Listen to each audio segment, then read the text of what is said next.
नमस्कार दोस्तों, कैसे हैं आप सभी लोग। उम्मीद करता हूँ आप सभी लोग जहाँ पर भी होंगे बढ़िया होंगे और स्वस्थ होंगे। रिलेशन एंड फंक्शन का हमारा ये 5वां लेक्चर है।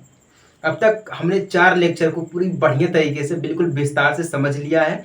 क्या होता है, इसको हम कैसे हल करते हैं, इसमें क्या क्या क्वेश्चंस आते हैं, बिल्कुल विस्तार से हमने इसको आपको समझा दिया है। ठीक ना। अब जो हमारा 5वां लेक्चर है, ये मोस्ट इंपॉर्टेंट पॉइंट हमारा है। ठीक ना। जो कि हमारा जो चैप्टर का नाम है रिलेशन एंड फंक्शन। रिलेशन को हमने समझ लिया है। ठीक है, रिलेशन हमारे क्या था इसको हमने समझ लिया है। फंक्शन क्या होता है यही हमारा बचा था। तो आज का जो पॉइंट हमारा है वो क्या है, फंक्शन यानी कि फलन है। फलन क्या होता है, ठीक ना, इसमें किस टाइप के क्वेश्चन आएंगे, ये कितने प्रकार का होता है, ठीक ना, बिल्कुल विस्तार से समझेंगे। कोई जल्दबाजी नहीं है। बस आपको करना क्या है, वीडियो को शुरू से लेकर आखिर तक देखना और समझना है। ठीक ना। बिल्कुल बढ़िया तरीके से आपको समझाएंगे हम। हिंदी और इंग्लिश दोनों मीडियम में समझाएंगे। और एक चीज़ मैं आपको बता रहा हूँ कि जो मैं आपको समझाता हूँ सिर्फ 11 या 12 वालों का नहीं है, वो आप उच्च लेवल भी समझ सकते हैं। जैसे कि आईआईटी वालों को भी थोड़ा बहुत समझ में जरूर आएगा। ठीक ना। बाकी आप गवर्नमेंट जॉब की तैयारी कर रहे हैं, ठीक ना, एसएससी का हो गया या यूपीएससी का हो गया या यूपी ट्रिपल एससी का हो गया, ठीक ना, या पीएससी का हो गया, मतलब कोई भी एग्जाम हो आप उसकी तैयारी कर रहे हैं, वहाँ पे मैथमेटिक्स आप पूछेगा, रीजनिंग पूछेगा, वहाँ पर भी ये सब काम में आएगा। इतनी बढ़िया तरीके से मैं आपको समझाता हूँ। ठीक ना। चलिए स्टार्ट करते हैं। एक चीज मैं आपको और बता रहा हूँ कि इससे पहले जो चौथा लेक्चर हम आपको समझा रहे थे उसमें हम आप बोले थे, जब स्टार्ट किए थे उसमें हम बोले थे इंट्रोडक्शन में कि हमारा तीसरा लेक्चर है। ठीक है, वो मिस्टेक हो गया था, तीसरा नहीं, वो हमारा चौथा ही लेक्चर था, लेकिन गलती से हमारा तीसरा नाम निकल गया, मतलब तीसरा लेक्चर बोल दिया हम गलती से। ठीक है, देखिए मन में जब शोर होता है ना, तो बाहर का शोर कोई मतलब कुछ भी नहीं होता है। ठीक है ना। जब मन में कुछ अलग शोर चल रहा हो तो बाहर के जो शोर होते हैं ना उसको हम सुन नहीं पाते हैं, समझ में नहीं आता है। और अंदर के जो शोर होते हैं ना उसको कोई समझ भी नहीं सकता है। तो वही बात है कि मतलब मैं कहना चाह रहा था चौथा लेक्चर और कह दिया तीसरा लेक्चर। ठीक ना। तो कोई दिक्कत वाली बात नहीं है, बस आपको समझ में आ जाना चाहिए। देखिए आज का पॉइंट हमारा क्या है, फंक्शन। इससे पहले हम आपको क्या समझाते हैं, रिलेशन। रिलेशन, ठीक ना। रिलेशन हमारा क्या था, एक बहुत बढ़िया तरीके से संबंध आपको समझाए थे। ठीक है, रिलेशन यानी कि संबंध, संबंध और फलन, रिलेशन। ठीक है, रिलेशन हम आपको समझाए थे इतना बढ़िया तरीके से ना कि आपको बहुत कम ही लोग समझा सकते हैं। इतना बढ़िया बढ़िया उदाहरण दिए थे आपको। ठीक ना। रिलेशन में समुच्चय भी हमारा आता है, ठीक ना, उप समुच्चय भी हमारा आता है। लेकिन यहाँ पे जो फलन है यानी कि जो फंक्शन है, इसमें रिलेशन में और इस फलन में थोड़ा अंतर है। वो अंतर क्या, देखिए रिलेशन में क्या होता है, कोई कैसा भी हो, इंसान की बात अगर करें एग्जाम्पल के तौर पे, तो इंसान लंबा भी होता है, ठीक ना, छोटा भी होता है, एक आंख वाला भी होता है, एक कान वाला भी होता है, एक पैर वाला भी होता है। मतलब इंसान के अंदर भी कोई ना कोई कमी जरूर रहती है। ठीक ना। तो फिर भी एक दूसरे से संबंध रहता ही रहता है कि नहीं। तो उससे फर्क नहीं पड़ता है, कोई ज़्यादा कोई इफेक्ट ज़्यादा नहीं पड़ता है। लेकिन वही चीज़ रिलेशन में है, कैसा भी हो समुच्चय, कैसे भी अवयव क्यों ना हो, उससे कोई फर्क नहीं पड़ेगा। ठीक ना।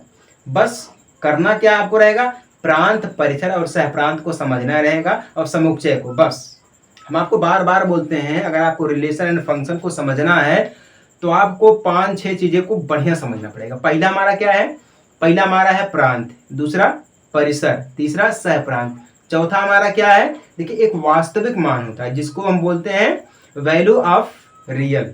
ठीक है, वैल्यू ऑफ रियल। और एक हमारा होता है सेट।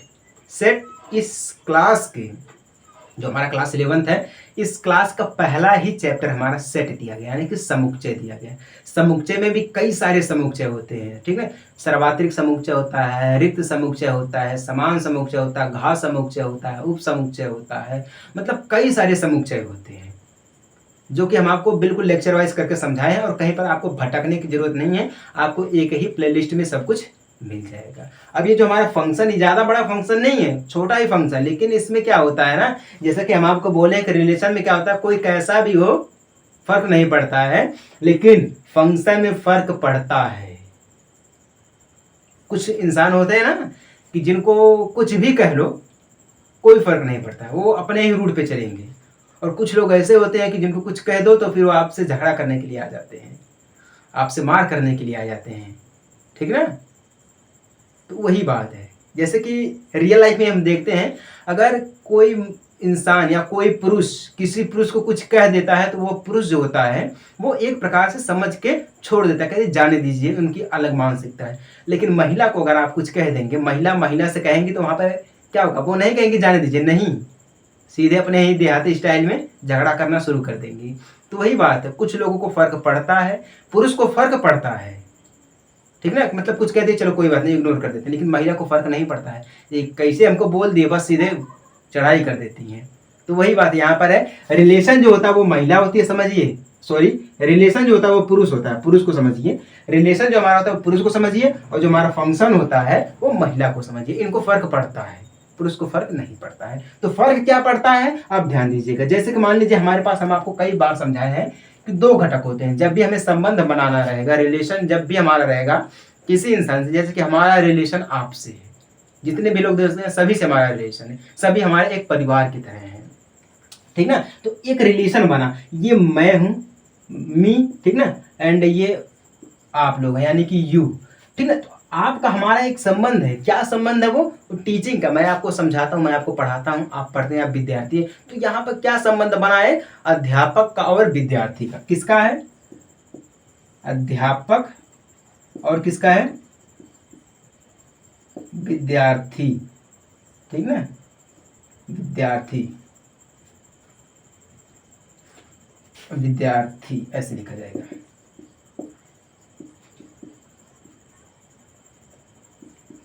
विद्यार्थी, अध्यापक का और किसका, विद्यार्थी का एक संबंध है, ठीक ना। ये तो क्लियर हो गया कि नहीं हो गया। तो संबंध हमेशा किसमें होता है, दो व्यक्तियों में होता है, ठीक ना, किसमें होता है, दो व्यक्तियों में होता है। तो दो व्यक्ति यानी कि मान लीजिए पी है और क्यू है, ठीक ना। एक व्यक्ति है, 1 2 3 4 5, पी में कितने व्यक्ति है, 5 व्यक्ति है, और क्यू में कितने व्यक्ति हैं, ध्यान दीजिएगा, 2 है, या ऐसे ही मान लेते हैं, 1 है, 2 है, 3 है, 4 है और 5, 5 व्यक्ति इसमें भी दिए गए, ठीक ना। हम सभी को बारी बारी से मिलाएंगे, इसको अगर हम ऐसे कर देंगे, इसको ऐसे करेंगे, इसको ऐसे करेंगे, इसको ऐसे करेंगे, इसका संबंध बन गया, ठीक ना। 1 का संबंध 2 से 2 का संबंध, 3 से 3 का संबंध, 4 से 4 का संबंध, 5 से, ठीक ना, खत्म। यहाँ तक ये संबंध हमारा बन गया, ठीक है। तो ये जो संबंध बन रहा है, 1 का 2 से, 2 का 3 से, 3 का 4 से, 4 का 5 से, ठीक ना, ये संबंध हमारा बना, 4 संबंध बना। कुछ फर्क पड़ा, नहीं पड़ा। लेकिन यहाँ पे दो घटक होते हैं, एक पी है और एक क्यू, ध्यान दीजिएगा। अब यहाँ से स्टार्ट होता है आपका रिलेशन भी और फंक्शन, दोनों साथ में भी समझ सकते हैं, ठीक ना। ये पहला घटक है यक्स और ये वाई दूसरा घटक है, यक्स वाई यानी कि पहला और दूसरा घटक हमारे पास हमें मिला हुआ है, ठीक ना। अब ध्यान दीजिए, जो भी हमारे पहले घटक का दो घटक रहते, क्रमित युग में रहते हैं, उसमें जो पहला घटक होगा ना वो दूसरे घटक के बराबर में नहीं होगा, या पहला घटक आपस में बराबर नहीं होंगे। जैसे कि यहाँ पे देखिए, 1 दिया गया, 2 दिया गया, 3 दिया गया, 4 दिया गया, 5 दिया गया है। तो मतलब क्या इसमें कोई ऐसी संख्या है जो कि रिटर्न हुई है, मतलब दोबारा आई है, नहीं है। प्रांत में ध्यान दीजिएगा, प्रांत, इसको पहले घटक को हम क्या बोलते हैं, प्रांत बोलते हैं, और दूसरे घटक को क्या बोलते हैं, हम हमेशा परिसर बोलते हैं। और सह प्रांत किसको बोलते हैं, इन दोनों के बीच का जो संबंध होता है, रिलेशन होता है, उसको हम सह प्रांत बोलते हैं। क्लियर हो गया कि नहीं हो गया। अब देखिए मेन चीज यहाँ पर प्रांत यानी कि पहले घटक को देखेंगे। पहले घटक में क्या ऐसी कोई संख्या है जो रिटर्न हुई है जिसको हम दोबारा लिखे हैं, ऐसी कोई संख्या नहीं है, ठीक है। जब भी ध्यान दीजिएगा, जब भी प्रांत में या पहले घटक में संख्या दोबारा लिखी जाएगी तो वह हमारा फलन नहीं रहेगा, ठीक है। फलन कब रहेगा हमारा, जब किसी भी प्रांत के किसी भी नंबर के प्रांत के किसी भी नंबर को हम दोबारा से प्रयोग नहीं करेंगे, सिर्फ एक ही बार प्रयोग करेंगे, तो वह हमारा क्या रहेगा, फलन रहेगा। देखिए यहाँ पे देखिए 1 2 3 4 5 दिया गया है कि नहीं दिया गया है। जब ये दिया गया है तो ये क्या हमारा है भैया, प्रांत है। प्रांत क्या हमारा, ये फलन है। फलन क्या हमारा होता है, वही चीज है। जब भी प्रथम घटक में कोई ऐसे नंबर्स हो जिसको हम दोबारा प्रयोग कर दिए हैं, वह हमारा फलन नहीं है। जब भी हम किसी प्रांत को एक ही नंबर्स में लिखते हैं, ठीक ना, तो वह हमारा फलन नहीं रहता है। जब अलग अलग नंबर में लिखते हैं तो वह हमारा फलन रहता है, ठीक ना। अब देखिए ये हमारा दूसरा घटक है परिसर, दूसरा घटक हमारा क्या आता है, परिसर होता है। तो हम इसको जब लिखेंगे एक का ऐसे, अब इसको छोड़िए, जो हम रिलेशन बनाए थे इसको हटा दीजिए, ठीक ना। जो रिलेशन हम बीच में बनाए थे इसको खत्म करिए। अब बढ़िया से समझिएगा, ये तो एग्जाम्पल के तौर पे था, ठीक ना। अब देखिए, एक का अगर हम एक से रिलेशन मानते हैं, ठीक ना, दो का दो से रिलेशन मानते हैं, तीन का तीन से रिलेशन, चार का चार से, पाँच का पाँच से रिलेशन मानते हैं। तो आप ये बताइएगा कि क्या यह जो है ये फलन है कि नहीं है। आप एक बार जो कमेंट करिए बढ़िया से बताइए, हमें भी लगे तो जो हम आपको समझा रहे हैं क्या वो आपको समझ में आ रहा है कि नहीं आ रहा है। आप ये बताइए क्या ये फलन है या फलन नहीं है, ठीक ना। अगर फलन है तो कैसे है, अगर फलन नहीं है तो भी कैसे है, उसको एक बार स्पेशली हमको समझाइएगा, ठीक ना। ज़्यादा नहीं, बस छोटा सा एक है, अगर है तो कैसे है। अभी हम आपको इसका एग्जाम्पल भी दिए हैं और इसकी डिफिनेशन भी हम आपको बताए हैं। जब भी प्रांत में पहला घटक, प्रांत यानी कि पहला घटक, जब भी पहले घटक को हम एक ही बार मतलब एक ही लाइन में लिखते चले जाते हैं और उस दोबारा नंबर का प्रयोग नहीं करते हैं तो वह हमारा क्या रहता है, फलन रहता है। जब भी दोबारा हम प्रयोग कर दिए हैं तो वह फलन हमारा नहीं है। क्लियर होगा कि नहीं हो गया। चलिए अब आपको हम बढ़िया बढ़िया एग्जाम्पल्स दे देते हैं। इसमें एक पॉइंट्स और है, देखिए एक पॉइंट और है, वो है रियल नंबर एंड वैल्यू। क्या है, रियल नंबर एंड वैल्यू। अब रियल नंबर वैल्यू क्या होता है, ऐसा फलन, अभी हम आपको एक बार समझा देते हैं, उसके बाद बिल्कुल बढ़िया से एग्जाम्पल भी देंगे इसका। ऐसा फंक्शन या ऐसा फलन जिसमें वास्तविक संख्याओं का समुच्चय हो, क्या हो, वास्तविक संख्याओं का समुच्चय हो, या यानी कि अथवा इसका कोई उपसमुच्चय हो यानी कि सबसेट हो, तो वह क्या होता है, वास्तविक मान फलन कहलाता है। क्या कहलाता है, वास्तविक मान फलन कहलाता है। इसको अभी हम बढ़िया तरीके से समझाएंगे, उससे पहले हम आपको एक फंक्शन समझा देते हैं एग्जाम्पल के तौर पे, ठीक ना। अब देखिए एग्जाम्पल के तौर पे अपने पास दिया गया है r, दो है, एक दिया गया है, ठीक ना। फिर क्या दिया गया है, तीन दिया गया है, एक दिया गया है, फिर चार दिया गया है, दो दिया गया है, फिर क्या दिया गया है, बस इतना करके दिया गया है, और एक और दिया गया है। ये पहला वाला हो गया, दूसरा वाला हो गया, दूसरे वाले में क्या दिया गया है, दो दो दिया गया है, फिर दो चार दिया गया है।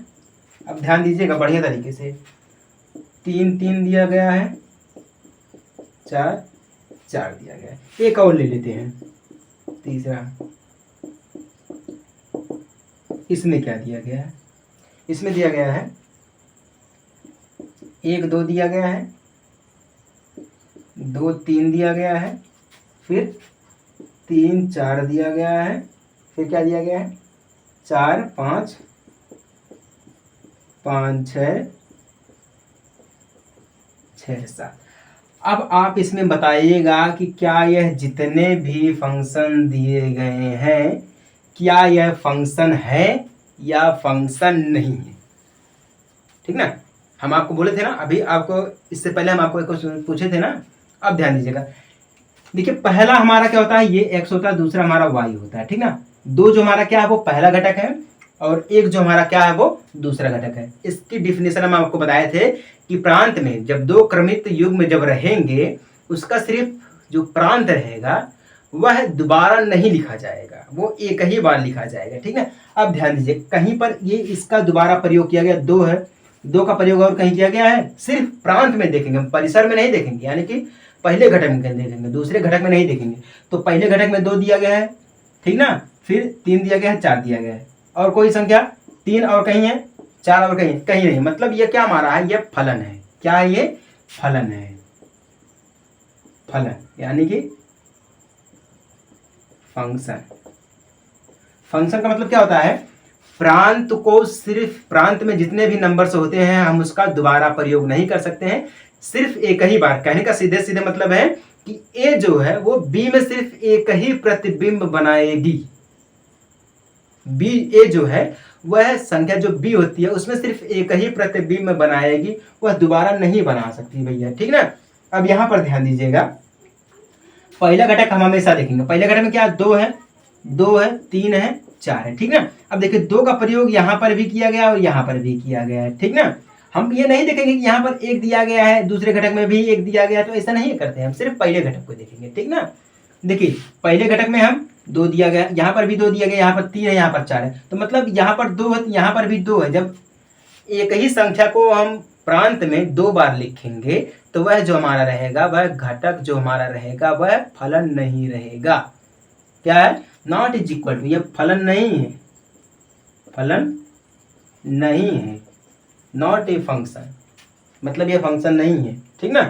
अब यहाँ पर देखिएगा, यहाँ पर भी मिल रहा है 1 2 3 4 5 6, 2 3 4 5 6 7, मतलब यहाँ पर भी कोई नंबर्स नहीं मिल रहा है, तो ये भी हमारा क्या हो गया? एक फलन हो गया, ठीक ना। अब यहाँ पे देखिएगा ये 2 जो है वो 2 से मिल रहा है, ठीक ना। अब ये 4 भी है और 3 भी, 2 और 4 मिल रहे हैं, ठीक ना, 2 और 4 मिल रहे हैं। ये पॉइंट्स आप नोट करिएगा। सीधी सीधी बात में अगर हम आपको ये समझाएं, सीधी सीधी भाषा में अगर हम आपको ये समझाएं कि हमारा फंक्शन क्या होता है, तो इसकी डिफिनेशन आप सीधे सीधे नोट कर लीजिएगा, या बहुत ही आसान भाषा में हम आपको समझा रहे हैं कि जब भी प्रांत के नंबर को हम दोबारा लिखते हैं तो वह हमारा फंक्शन नहीं रहता है। सिर्फ अगर प्रथम घटक को हम एक ही बार लिखते हैं तो वह हमारा फंक्शन रहेगा, मतलब उस नंबर का दोबारा प्रयोग हम नहीं कर सकते हैं। सीधी सीधी भाषा में हमारा यही है, ठीक ना, सीधी सीधी भाषा में यही है। अब देखिए जैसे कि एक एग्जांपल हम आपको देते हैं। बहुत लोग कहते हैं ना, जब बात करते हैं चलिए कोई बात नहीं, छोड़े जाने दीजिए, ये हो गया, ठीक ना, अंत में सब ठीक हो जाए। देखिए ये अंत में ठीक कुछ नहीं होने वाला है। एक चीज मैं आपको बता दूं, ये जो जिंदगी है ये फिल्म नहीं है कि जो अंत में सब कुछ ठीक हो जाएगा। यहाँ अंत में सिर्फ अंतिम संस्कार होता है, कुछ ठीक नहीं होता है। समझ में आई बात ना? तो इसको ठीक करने का प्रयास मत करिएगा, जो भी होगा सब साथ में करते चलिएगा, कोई दिक्कत वाली बात नहीं है। ये समझ में आया कि नहीं आपको? चलिए समझ में आ गया तो बहुत अच्छी बात है, नहीं समझ में आए तो कोई दिक्कत वाली बात नहीं है। आप सीधे सीधे हमें कमेंट कर सकते हैं कि सर या भैया जी हमें समझ में नहीं आया, आप हमें फिर से समझाइए, हम आपको फिर से समझाने का पूरा प्रयास करेंगे, ठीक ना। अब देखिए हम आपको क्या बोले थे, एक पॉइंट और हमें समझाना है, वास्तविक मान फलन, ठीक ना। वास्तविक मतलब रियल, मान मतलब वैल्यू, फलन मतलब फंक्शन, ठीक ना, मतलब जो हमारी रियल वैल्यू है, ठीक है, इसका क्या फंक्शन है या नहीं है, इसको हम समझाएंगे आपको। इसलिए हम आपको पहले इसका डिफिनेशन बता दिए थे। ऐसा फंक्शन या ऐसा फलन जिसके वास्तविक संख्याओं का एक समुच्चय है, समुच्चय मतलब संग्रह, वास्तविक संख्याओं का एक संग्रह, मतलब वास्तविक संख्याएं, कई सारी वास्तविक संख्या एक जगह इकट्ठा है, या हम यूं बोल दें कि इसका एक सबसेट है। सबसेट का मतलब क्या हो जाता है? उप समुच्चय हो जाता है। उप समुच्चय का मतलब हो जाता है, एग्जाम्पल के तौर पे अगर ए हमारा समुच्चय है और बी भी हमारा समुच्चय, मतलब ए का जितने भी अवयव हैं सारे के सारे अवयव बी में भी उपस्थित हैं, तो वह हमारा क्या होता है? ए का सबसेट बी। क्या होता है? ए का सबसेट बी होता है, या कैपिटल ए होता है, एक स्मॉल ए होता है, 2 ए होता है, ठीक ना। कैपिटल ए के जितने भी अवयव दिए गए सारे के सारे अवयव स्मॉल ए में दिए गए, तो मतलब ये ए का एक सबसेट है, ए का ए एक सबसेट दिया गया है, मतलब उप समुच्चय दिया गया है। क्लियर होगा कि नहीं होगा? ये हमारा होता है उप समुच्चय होता है, ठीक ना। अब चलिए ये तो समझ में आ गया कि नहीं आ गया? आपको समझ में आ गया तो बढ़िया है, अगर नहीं समझ में कोई दिक्कत वाली बात नहीं है। चलिए एक इसका एग्जाम्पल ले लेते हैं, ठीक ना, एक एग्जाम्पल ले लेते हैं, मान वैल्यू कैसे निकालते हैं, ठीक ना। एग्जाम्पल में एक दिया गया हमारे पास, एक सारणी द्वारा प्रस्तुत किया गया है। सारणी, यहाँ जो हमारा वास्तविक संख्या रहेगा वो यन रहेगा, कैपिटल यन रहेगा, ठीक ना, कैपिटल यन से कैपिटल यन, ठीक ना। अब देखिए यहाँ पर दिया गया हमारे पास है फंक्शन यक्स, फिर इक्वल में 2x + 1 दिया गया, ठीक ना। क्या दिया गया है? प्लस में 1 दिया गया। एग्जाम्पल के तौर पे हम क्या आपको समझा रहे हैं? वास्तविक मान फंक्शन, ठीक ना। यहाँ पे एक सारणी दी गई है, इस अनुसार हम देखेंगे सारणी को, पहले सारणी बनाएंगे तब बढ़िया तरीके से समझेंगे, ठीक ना। सारणी, सारणी यानी कि जो हमारी क्या होती है, ये हमारा एक हो गया x और ये हमारा हो गया y, ठीक ना। यहाँ पे हमारा है 1 है x की जगह पे क्या दिया गया? यहाँ पर है 1 दिया गया, बराबर में क्या करेंगे हम इसका, ठीक ना, फिर उसी अनुसार 2 दिया गया है, यहाँ पर भी 2 है,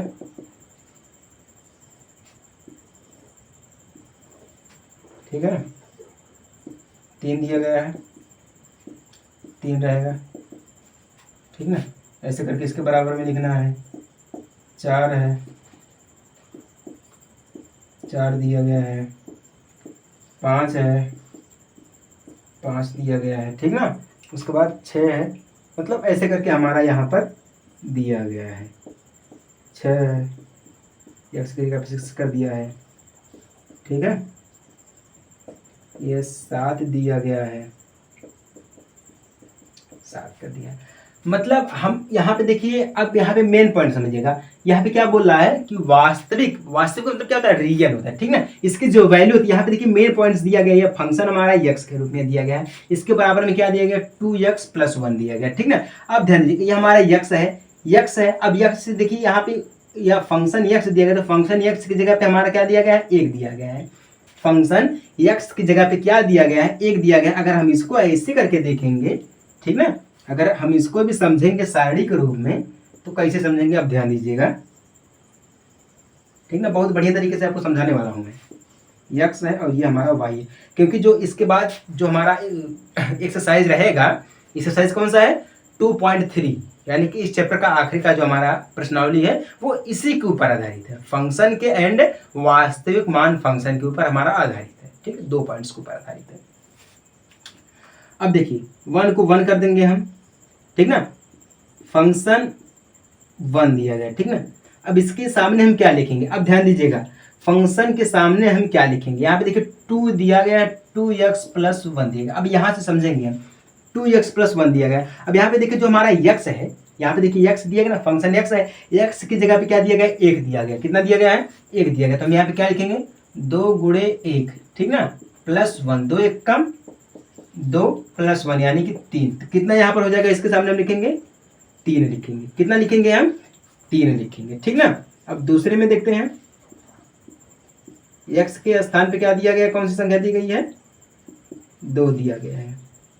x के स्थान पे कौन सी संख्या दी गई है, 2 दी गई है। तो 2 यानी कि 2 × 2 करेंगे, +1 करेंगे, 2 दूना 4 1 5 हो जाएगा। कितना हो जाएगा, 5 हो जाएगा। तो यहाँ पर क्या हमारी संख्या होगी, 5 हो जाएगी, ठीक ना। उसके बाद 3 के सामने देखेंगे हम, 3 के इसमें क्या x की जगह पे दिया गया है, 3 दिया गया है। इसके बराबर में कौन सी संख्या हो जाएगी, तो 2 का गुणा हम सीधे कहाँ करेंगे, 3 में करेंगे। तो 3 दूना 6 1 7 हो जाएगा। यहाँ पर कितना हो जाएगा, 7 हो जाएगा, ठीक ना। ऐसे हम निकालते हैं, बाकी तो आप सामने समझ सकते हैं, ठीक है। अब 4 हो गया है, तो 4 दूना 8 1 9 हो जाएगा, ठीक ना। 5 है, यहाँ पर 5 रहेगा, कितना हो जाएगा, 5 दूना 10 11 हो जाएगा, क्लियर ना। 6 रहेगा, यहाँ पे हम 6 लिखेंगे, 6 दूना 12 13 हो जाएगा, ठीक ना। उसके बाद 7 रहेगा, यहाँ पे हम क्या लिखेंगे, 7 7 दूना 14 15 हो जाएगा। कितना हो जाएगा, 15 हो जाएगा। तो इस प्रकार से हम निकालते हैं वास्तविक मान वैल्यू। क्लियर होगा कि नहीं होगा, ये सारणी के रूप में, टेबल के रूप में दिया गया है। ये इतने बढ़िया तरीके से मैं आपको समझाने का प्रयास करता हूँ, लेकिन आप है कि समझने का नाम ही नहीं लेते हैं। समझ में आई बात ना।